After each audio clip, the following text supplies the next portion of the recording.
Então abra sua Bíblia lá em Atos dos Apóstolos, capítulo 10. Hoje nós veremos do versículo 23, parte B, até o versículo 48. Um texto meio longo. Se não der para terminarmos, hoje nós vamos até onde der. E aí semana que vem concluiremos, né?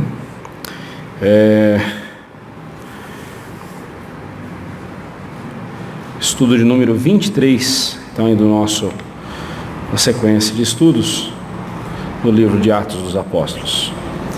Vamos orar ao Senhor mais uma vez. Pai amado, nós pedimos ao Senhor a Tua instrução, clareza no entendimento, no transmitir, ó Deus, o ensinamento da Tua palavra. Ajude-nos, ó Deus, a compreender o que o Senhor quer para nós nesta ocasião. Fala ao nosso coração, Pai. Pedimos em nome do Teu Filho amado, Jesus Cristo, nosso Senhor e Salvador. Amém. Então, nesta segunda parte do capítulo 10 de Atos dos Apóstolos, nós vemos aí 3 momentos bem definidos, né? O encontro de Pedro com Cornélio, a pregação do Evangelho a Cornélio através de Pedro e o resultado da pregação do Evangelho. Nesses 3 momentos a gente vê nesse trecho do versículo 23, parte B, até o versículo 48. Né? E em cada um desses momentos nós encontramos os desafios que todo crente terá de enfrentar, seguindo aí o exemplo de Pedro. Por isso o tema dessa mensagem é os desafios na pregação do Evangelho. É um assunto que recorre o tempo todo no livro de Atos, né? Bem recorrente no livro de Atos, mas cada vez que nós abordamos esse assunto, nós aprendemos outras verdades a respeito do mesmo. Pregar o Evangelho não é tarefa fácil. Como nós temos visto a mensagem, como nós vimos na mensagem anterior, vários pecadores podem estar presentes em nosso coração. Vários pecados podem estar presentes em nosso coração no momento em que estamos pregando o Evangelho, tais como preconceito, orgulho, soberba ou ainda medo, timidez, preocupação em ser rejeitado pelas pessoas e outros tantos pecados. Quando nós estamos pregando o Evangelho, nós lidamos com tudo isso. Vou pregar o Evangelho para essa pessoa? Mas não, esse aqui parece que está mais interessado. Não, eu não vou pregar, o comportamento dessa pessoa aqui é desprezível, eu vou pregar para aquele ali que parece mais interessado e mais digno de receber o Evangelho. Querendo ou não, a gente acaba fazendo isso, e isso é um grave erro, isso é um pecado. Todas as pessoas precisam do Evangelho. Ou então nós temos soberba em nosso coração, a gente se acha mais, né, do que o outro. Olha os miseráveis pecadores, como se a gente não fosse também, né? Timidez, medo, vergonha. Se eu abrir a boca, eles vão me atacar. E eu não gosto de ser exposto, né? Tem muita gente que age dessa forma. Como não bastassem essas barreiras, ainda temos os inimigos da cruz de Cristo, fomentados e impulsionados por Satanás. Em meio a tudo isso, você precisará ter em mente os seguintes desafios. Então, o primeiro desafio que nós vamos ver aqui em relação à pregação do Evangelho é: quando Deus mandar, ainda que você não compreenda, obedeça. O problema nosso é que a gente quer entender o porquê para poder fazer. Esse é o erro nosso. Quando Deus manda a gente fazer alguma coisa, a gente tem que fazer, independente se a gente entendeu ou não. Independente se a gente vê algum sentido naquilo ou não. Se é ordem de Deus, nós temos que cumprir e pronto. Quer ver só? Aqui nós temos um dos desafios da vida cristã, que diz respeito não somente à pregação do Evangelho, mas a todas as áreas da nossa vida. O desafio da obediência a Deus. Depois, voltando aqui para o texto, lembra que semana passada nós vimos, né? Pedro tem a visão, ele está lá em Jope, e ele tem a visão. Cornélio está em Cesareia. Se você pegar um mapa, você vai ver que Jope fica bem mais na costa sul da Palestina, bem mais abaixo ali, um pouco acima de Gaza, né? E Cesareia fica bem mais lá para cima, uma distância boa, né? Uma distância de pelo menos um dia de caminhada, pelo menos. Então, mas havia essa distância. E eles, então, Cornélio estava em Cesareia, por volta da oração, da hora nona, às 3 horas da tarde, ele recebe então a visita de um anjo de Deus, dizendo para ele mandar seus servos ir até Jope, a casa de Simão, o curtidor, perguntar por Simão Pedro e ordená-lo que viesse até eles, viesse com eles para Cesareia. E assim então Cornélio obedeceu a Deus. Depois nós vemos que no mesmo momento em que Cornélio estava tendo no mesmo momento em que os servos de Cornélio estavam chegando na casa de Simão, o curtidor, onde Pedro estava, Pedro, era por volta do meio-dia do dia seguinte, por volta do meio-dia, Pedro teve uma visão na qual o Senhor Jesus fez algo semelhante a um lençol descer do céu, segurado pelas 4 pontas, e nesse lençol toda espécie de animais impuros, né? Répteis, animais. E aí então uma voz dizia: Pedro, mata e come. E Pedro disse: não, de jeito nenhum, Senhor.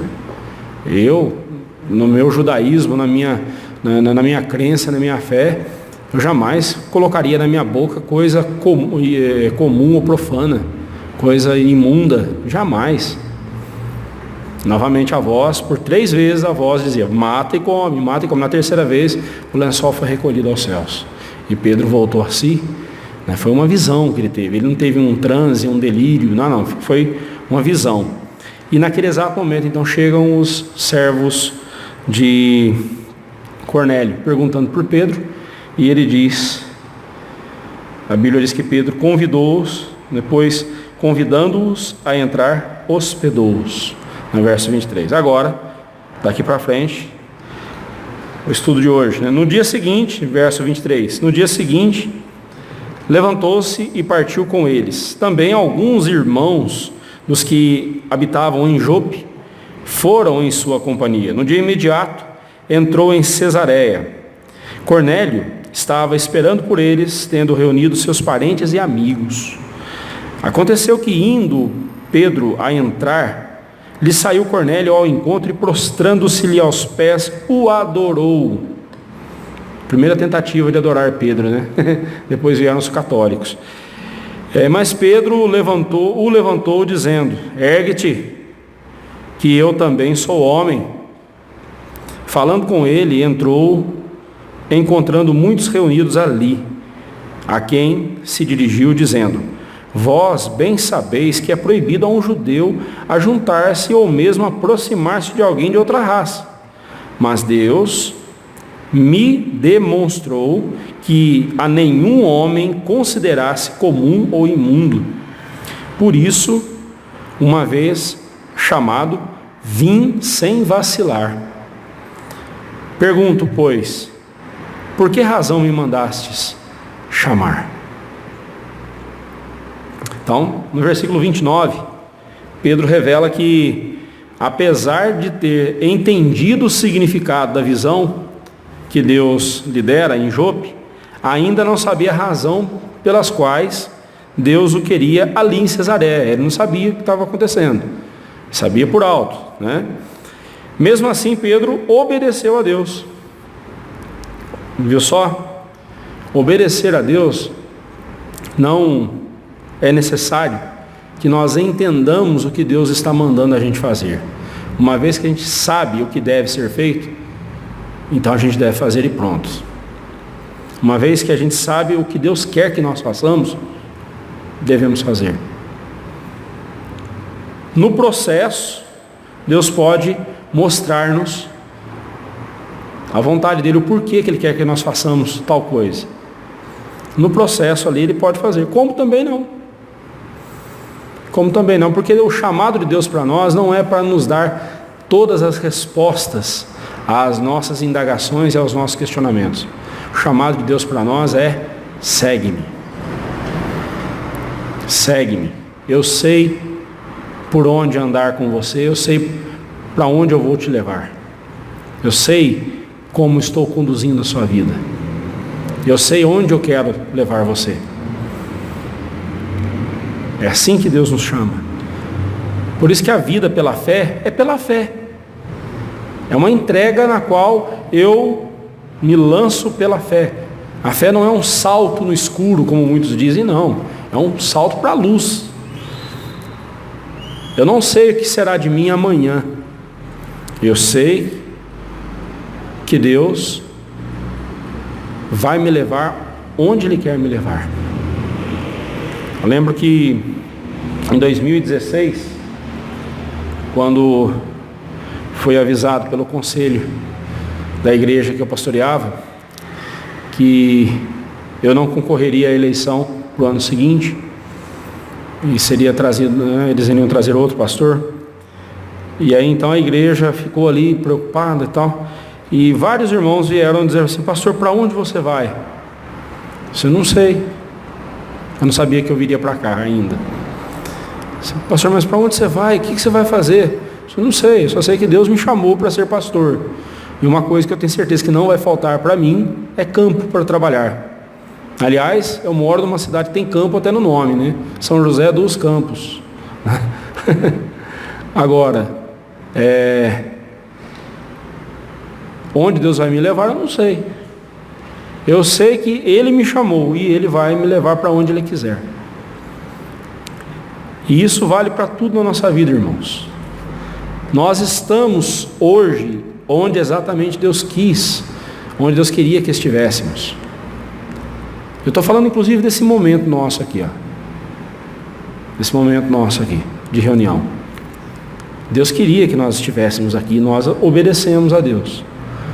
Outros que não quiseram vir, não puderam vir, ou que poderiam ter vindo e não quiseram, eles vão acertar com Deus em relação a isso, né? Nós devemos admoestá-los, devemos exortá-los a não deixarem a comunhão. Mas nós aqui hoje estamos fazendo o que Deus queria que nós fizéssemos. É assim que a gente faz a vontade de Deus. A gente pensa na vontade de Deus como algo lá no futuro. Não, e o agora, o presente momento. O passado já foi, eu não tenho mais nada do passado, já foi. O futuro não existe ainda para mim. Eu só tenho o presente momento. Então, vamos trabalhar, né? A Bíblia diz que Pedro obedeceu a Deus, levou consigo alguns dos irmãos que habitavam em Jope. E conforme Atos 11, versículo 12, né, nós veremos depois, mas é bom a gente ler agora. Olha lá, Atos 11, versículo 12. Então o Espírito me disse que eu fosse com eles sem hesitar. Foram comigo também estes 6 irmãos e entramos na casa daquele homem. Né? Por que esses homens, esses 6 irmãos, né? A Bíblia diz que 6 irmãos foram com eles, foram com Pedro e com os servos de Cornélio. Por quê? Porque para que eles servissem de testemunhas, para relatarem o que aconteceria naquela visita a um gentio. Depois nós vamos ver que os líderes religiosos ali chamaram Pedro para uma conversa. Que história é essa, Pedro? Que você foi na casa de um gentio? Você é um judeu, como é que você entrou na casa de um gentio? E aí Pedro foi e explicou para eles: olha, eu fui lá por esse motivo, eu tenho 6 testemunhas comigo aqui. Então, olha só como que é importante você ter testemunhas do que você está fazendo, né? Chegando a Cesareia, no dia seguinte, né, diz o verso 24, que era uma distância de um dia, mais ou menos, a distância entre as cidades, a Escritura diz que Cornélio estava esperando por eles, tendo reunido seus parentes e amigos íntimos.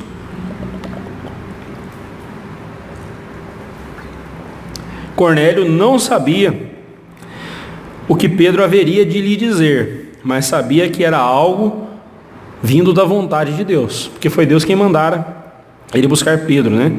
E por isso mesmo tratou de reunir seus parentes e amigos íntimos.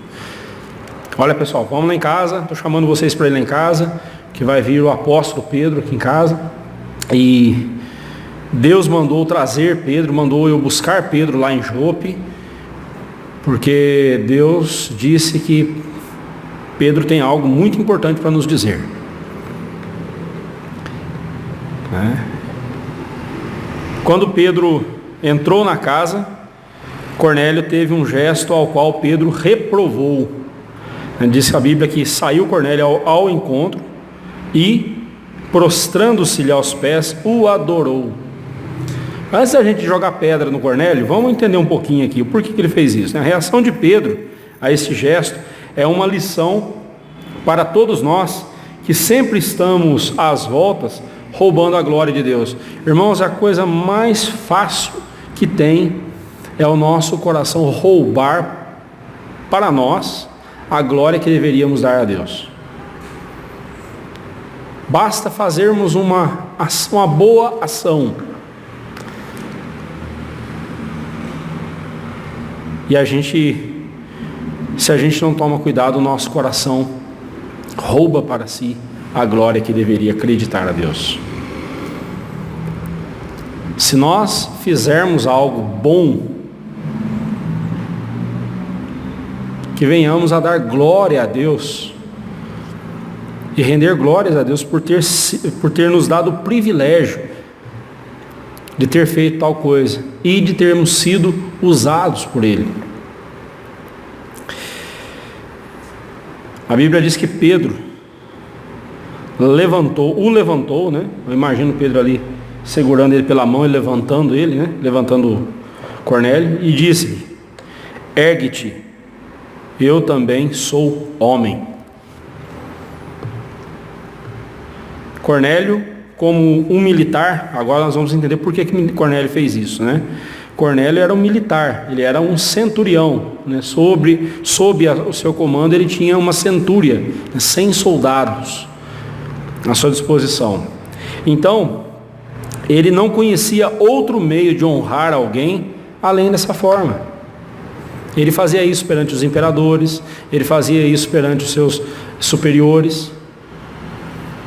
Era a forma, ele queria honrar Pedro. Mas só que a honra aqui ele extrapolou, porque ele se ajoelhou diante de Pedro e o adorou, né? Além disso, ele entendera que a pessoa a quem o anjo se referia naquela visão era merecedora de algo do mais alto respeito. Você já imaginou? Vamos pensar um pouquinho aqui em Cornélio. Você está ali orando, de repente um anjo aparece a você e diz para você mandar seus servos buscar um homem numa outra cidade, e esse homem tem algo muito importante para lhe dizer. Então você já começa a desenhar na sua mente quem é esse homem. Olha, é um homem muito importante, porque se um anjo veio fazer isso, veio me dizer isso, é porque ele não é pouca coisa. Mas é interessante que Pedro falou: eu sou pouca coisa, eu também sou homem, sou como você, né? Pedro, porém, lhe mostrou que tal atitude não era correta, pois ele não passava de um mero mortal como Cornélio, e que toda a adoração deve ser dada somente a Deus, conforme Êxodo 20, versos 3 e 4, né? O segundo mandamento. Cabe aqui uma outra observação quanto aos romanistas e o seu conceito que eles têm de adoração versus veneração. Se você for conversar com um católico, um romanista, um papista, e falar para ele que ele adora Maria, ele vai dizer para você assim: não, eu não adoro Maria, eu venero, é diferente. Eu não adoro as imagens, eu venero as imagens, é diferente. Mas adoração e veneração não é a mesma coisa, né? E aí então eles fazem um subterfúgio para não serem acusados de quebrarem o primeiro e o segundo mandamentos. E o subterfúgio que eles usam é fazer uma distinção entre latria, né, a palavra idolatria, né, lá no grego, eidololatreia, né, a palavra, que significa, latria significa adorar, né? Idolatria é adorar ídolos, né? Então eles fazem uma diferença, uma distinção entre latria, né, de onde vem a palavra idolatria, nossa palavra latria, dulia, a palavra doulos no grego significa servo, serviço, e hiperdulia. Vamos entender essas três palavras aqui. A palavra latria, dizem eles, é o culto mais elevado que deve ser rendido somente a Deus. Então é um culto que é destinado só a Deus. Aí vem a dulia. A dulia, por sua vez, é um culto inferior, que é dirigido aos santos e aos anjos. Eles dizem isso: não, a gente não adora os santos e os anjos, a gente tem uma atitude de dulia para com eles, né? Não é adoração, é um respeito, uma reverência especial. Mas e Maria? Como é que fica Maria nessa história? Aí eles dizem: não, peraí, Maria nós temos, em relação a Maria, nós temos o que se chama de hiperdulia, né? A hiperdulia é uma adoração que nós prestamos somente a Maria. Então nós adoramos a Deus, veneramos os santos, os anjos, nós veneramos eles, né? Temos respeito por eles, até pedimos que eles intercedam por nós junto ao trono da graça de Deus, porque eles já estão lá mesmo, né? Então eles vão interceder por nós. E em relação a Maria, não, em relação a Maria a coisa muda, porque Maria, ela não é igual a Deus, mas também não é igual aos demais. Ela está no meio do caminho ali. É um grau entre a latria e a dulia, destinado somente a Maria, né? Ou seja, ela não é adorada como Deus, mas também não é somente venerada como os anjos e os santos. E aí, para a gente não perder mais tempo com essa baboseira, só digo que não há qualquer respaldo bíblico para tais subterfúgios. Então, se um católico vier dizer isso para você, você fala: sim, eu entendo isso que você está dizendo, mas veja bem, não há nenhum respaldo bíblico para essa ação. E aí nós vamos entender por que eles não têm a Bíblia como única regra de fé e prática, como nós temos. Eles precisam das tradições, eles precisam do que os papas dizem, né? Quem fez Maria ser assunta ao céu, né, levada ao céu como Jesus, né, de corpo e alma para o céu, segundo a teologia católica, Maria não morreu, ela foi levada de corpo e alma para o céu, como Jesus foi. Ela teve recebeu um corpo glorificado e foi para os céus. Quem disse isso foi um papa, não foi a Bíblia. Você não vê isso em lugar nenhum, né? Então, todo esse sistema doutrinário deles, dogmático deles, cai por terra pelo simples fato que não tem respaldo bíblico nenhum, né? E nós vemos aqui que a primeira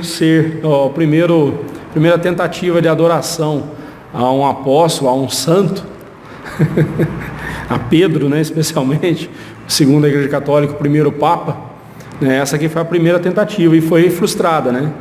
Pedro não aceitou. Como eu tenho certeza que se ele pudesse ver toda a adoração, todo o culto que é prestado em homenagem a ele pelos romanistas, com certeza Pedro também não aceitaria se ele pudesse ver, né? E o mesmo digo de Maria e de todos os outros santos, todos os outros apóstolos e que os papistas adoram, né?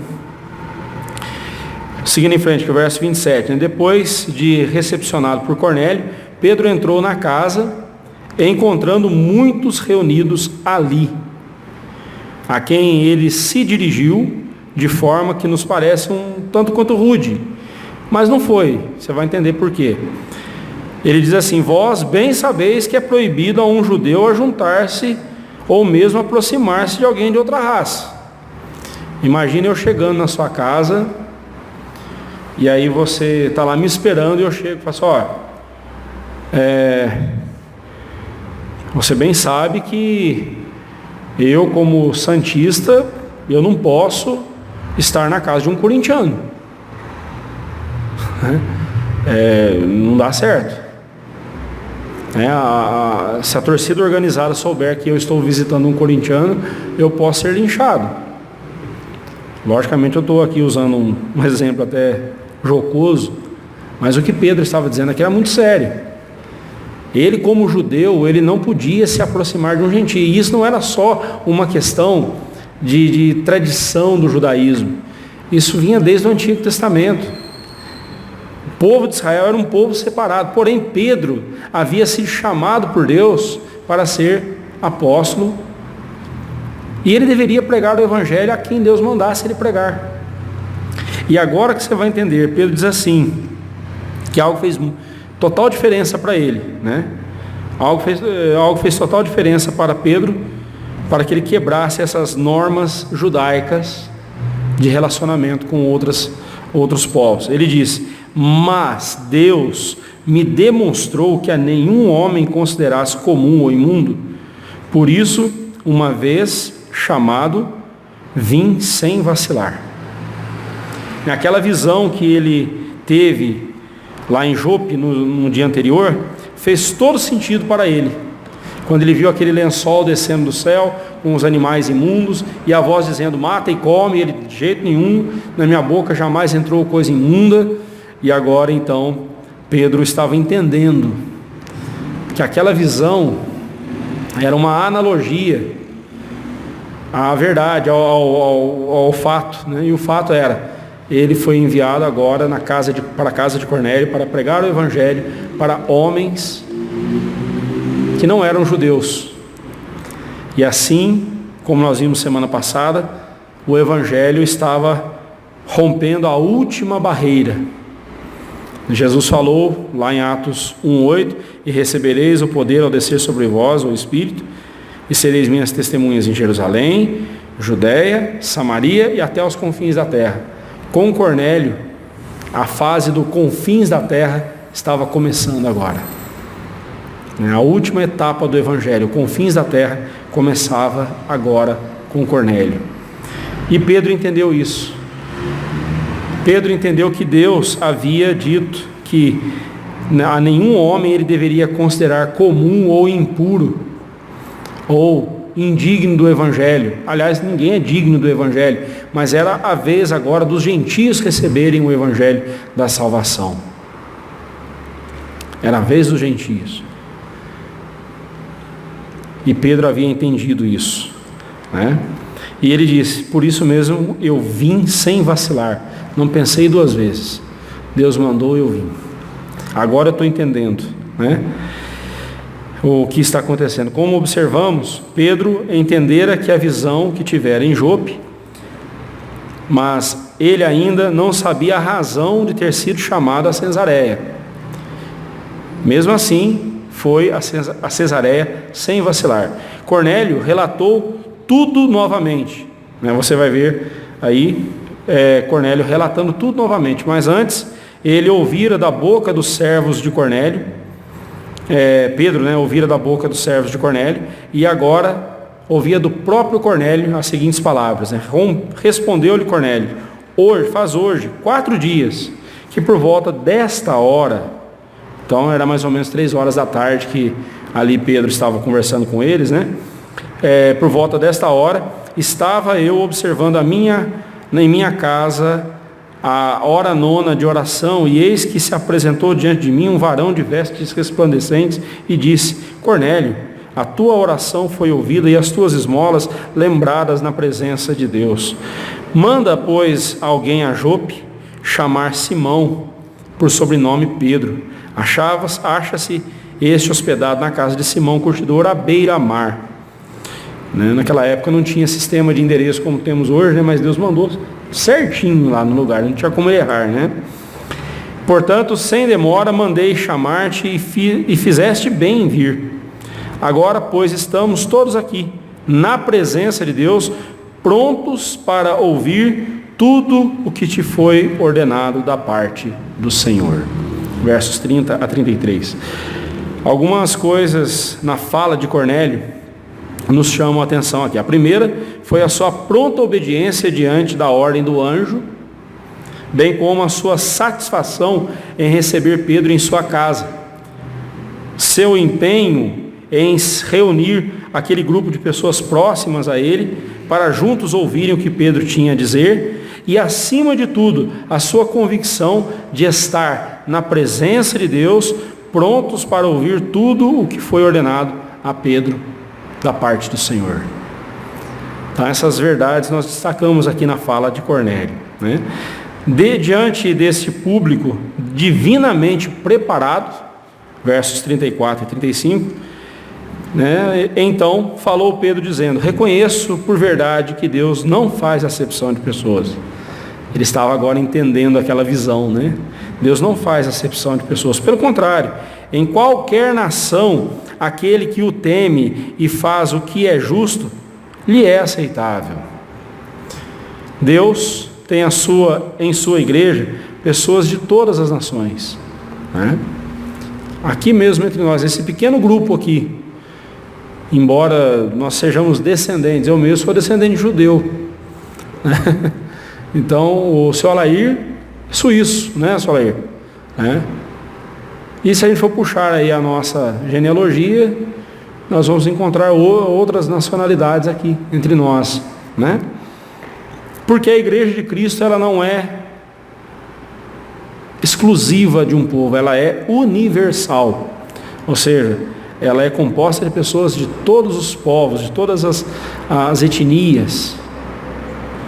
A igreja de Cristo, ela é composta de pessoas de todas as etnias. Por isso que eu já faço outra crítica aqui ao catolicismo romano. A igreja católica romana, ela já começa errada pelo nome, né? Católica significa universal. Igreja católica, apostólica, romana. Como que ela pode ser universal se ela é romana? Se ela tem uma nacionalidade, né? Então já começa errado ali, né? Mas, vamos lá. Pedro não estava ensinando aqui a salvação pelos méritos de Cornélio ou de quem quer que seja, né? Quando ele fala, né?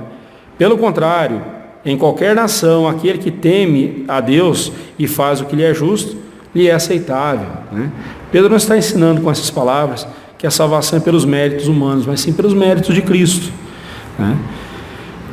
Se Cornélio tivesse sido aceito por Deus mediante suas obras, por que razão então Deus teria mandado Pedro ali pregar-lhe o Evangelho? Não teria necessidade nenhuma.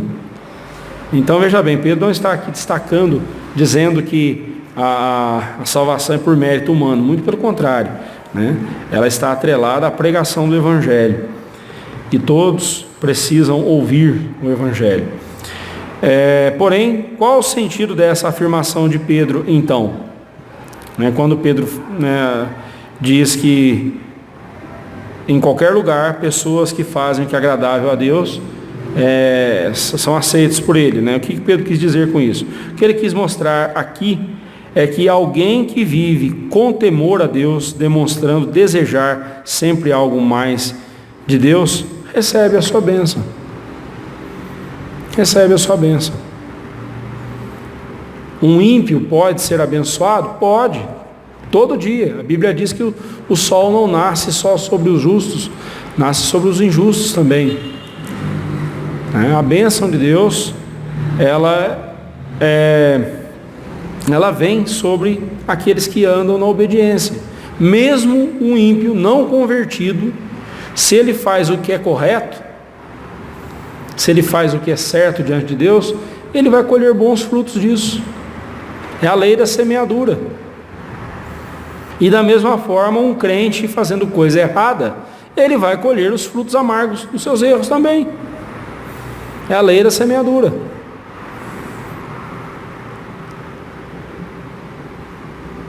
Bem, vamos em frente. Além disso, é preciso destacar que obedecer a Deus e temê-lo é o dever de todo homem. Lá em Eclesiastes 12, 13, Salomão, terminando o livro de Eclesiastes, ele diz: a suma de tudo de tudo que eu disse para vocês nesse livro, se resume nisso aqui. Temer a Deus é o dever de todo homem. Temer a Deus e andar nos seus mandamentos é o dever de todo homem. Ele não diz que é só dos filhos de Deus, é o dever de todos os seres humanos, é o dever deles obedecerem a Deus. Por isso é que os homens serão julgados, por isso que os ímpios serão julgados. Por quê? Eles deveriam obedecer a Deus e não obedeceram. Mas tadinho deles, eles não sabiam. A ignorância da lei não exime o pecador da sua culpa. Pastor, mas isso é injusto.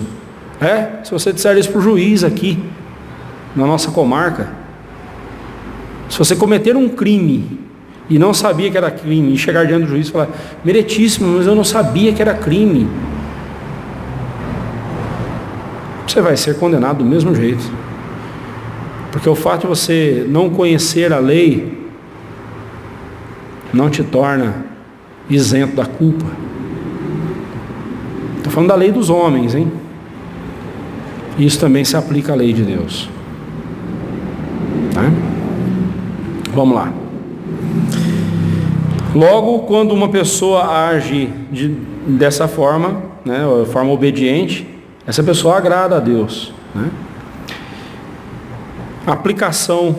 Algumas aplicações aqui do versículo 23 ao versículo 35. Né? Muitas vezes, aquilo que Deus lhe mandar fazer não fará sentido. Não vai fazer sentido para você. Mas não quer dizer que porque não fez sentido para você, não quer dizer que não tem sentido naquilo que Deus está mandando você fazer. A nossa limitação cognitiva, a nossa limitação no entendimento, não anula o propósito de Deus. Lembre de José no Egito, né? José, filho de Jacó. Imagine o que passou pela cabeça daquele jovem ali, lançado numa cova, porque havia uma certa preferência do pai por ele, e ele sabia disso. Ele viu o ciúme dos seus irmãos, foi lançado numa cova. Tinha irmão dele que queria matá-lo. Aí o outro lá, não, peraí, não vou matar o rapaz não. Se matar esse rapaz aí, o nosso pai vai... Vamos fazer o seguinte, não vamos matar ele não, mas vamos ficar livres dele da seguinte forma, vamos vender ele para os mercadores ali, de escravos, vamos vender ele, vamos pegar a túnica que o nosso pai fez para ele, a história você já sabe, e vamos dizer que ele morreu, foi atacado por uma fera e morreu. Mentiram para o pai do mesmo jeito, né? O que será que passou na cabeça de José nesse tempo? Meu Deus, mas por quê? Mas aí ele foi virar escravo na casa de Potifar. Na casa de Potifar ele recebe uma promoção. Ele se tornou mordomo da casa de Potifar. E estava indo muito bem, administrando. Potifar gostava muito dele. E aí daqui a pouco, a esposa de Potifar também gostou dele, mas de outro jeito.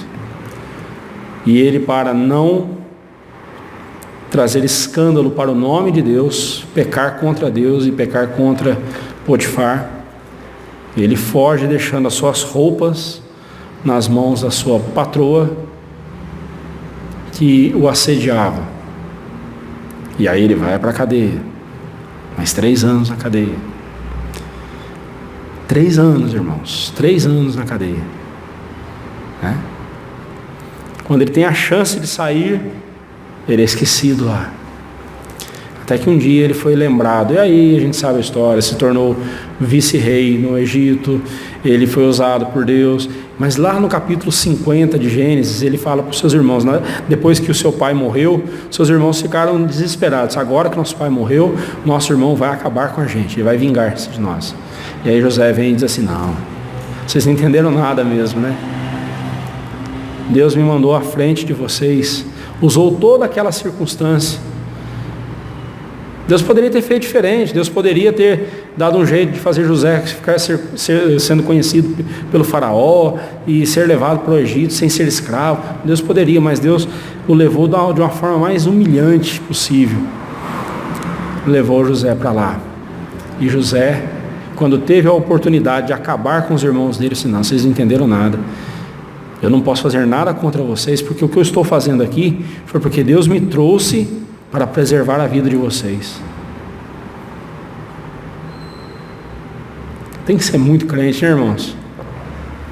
Tem que ter uma visão da glória de Deus muito forte no coração para fazer uma coisa dessas, não é mesmo? Mas José era homem como nós. Se ele conseguiu, por que nós não conseguimos?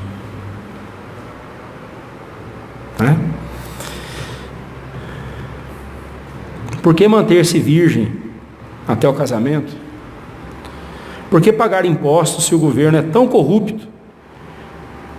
E além disso é muito caro manter esse governo, não é mesmo?